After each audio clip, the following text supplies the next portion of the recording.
बहुत ज़माना पहले एक सरसब्ज़ और शादाब सल्तनत थी जिसे गुलिस्तान कहा जाता था। इस सल्तनत में हर तरफ हरियाली, खुशबूदार फूल, बहते चश्मे और रंग बरंगे परिंदे थे। लोग खुशहाल थे और दिल से शुक्रगुजार भी, क्योंकि उनका मानना था कि ये सब किसी खास दुआ और जादू का नतीजा है। गुलिस्तान के बादशाह और मलिका नेक दिल, इंसाफ पसंद और रियाया से बेहद मोहब्बत करने वाले थे, मगर उनकी जिंदगी में एक कमी थी, वो औलाद से महरूम थे। कई बरसों की दुआ के बाद एक दिन महल के बाग में एक अनोखा गुलाब का पौधा आगा, जिससे सुनहरी रोशनी फूटती थी। इसी दिन मलिका ने एक खूबसूरत बच्ची को जन्म दिया, जिसका नाम गालिराना रखा गया। दरबारी दानिश्वरों ने बताया कि ये बच्ची इसी गुलाब के पौधे से जड़ी है। अगर बच्ची महफूज रही तो गुलिस्तान भी महफूज रहेगा, मगर अगर इसे नुकसान पहुंचा तो पूरी सल्तनत बर्बाद हो सकती है। ये सुनकर बादशाह और मलिका ने गालिराना को महल की बुलंद दीवारों में महफूज रखने का फैसला किया। गालिराना बड़ी होने लगी तो इसका हसन बेमिसाल था। इसके चलने से फूल खिल उठते, इसकी मुस्कुराहट से फिजा महक जाती और उसकी मौजूदगी से दिलों को सुकून मिलता। मगर ये सब खूबसूरती उसके लिए कैद बन चुकी थी। वो दुनिया देखना चाहती थी, लोगों से मिलना चाहती थी, मगर खौफ ने इसके वालिदैन को बेबस कर रखा था। गुलिस्तान से बहुत दूर एक वीरान और जलता हुआ सहरा था, जिसे सहराए मौत कहा जाता था।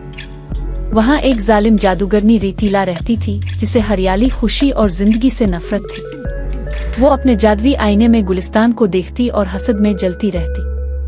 इसे मालूम हो गया कि गुलिस्तान की ताकत शहजादी गालिराना है, इसलिए इसने फरेब का सहारा लेने का फैसला किया। एक दिन रीतीला ने एक बूढ़े सौदागर का रूप धारा और गुलिस्तान पहुंची। इसने शहजादी को दुनिया दुखाने का लालच दिया। मासूम गालिराना इस फरेब को ना समझ सकी और महल से बाहर निकल आई। जैसे ही वो गुलिस्तान की सरहद से बाहर गई, जमीन बंजर और हवा तेज हो गई। तब रीतीला अपने असल रूप में सामने आई और शहजादी को सहरा में कैद कर लिया। शहजादी की जान खतरे में पड़ गई और गुलिस्तान के फूल मुरझाने लगे। इसी वक्त एक बहादुर और नेकदिल शहजादा फरहाद इस सहरा से गुजर रहा था। इसने कमजोर पड़ी हुई शहजादी को देखा और हकीकत जानकर रीतीला का मुकाबला किया।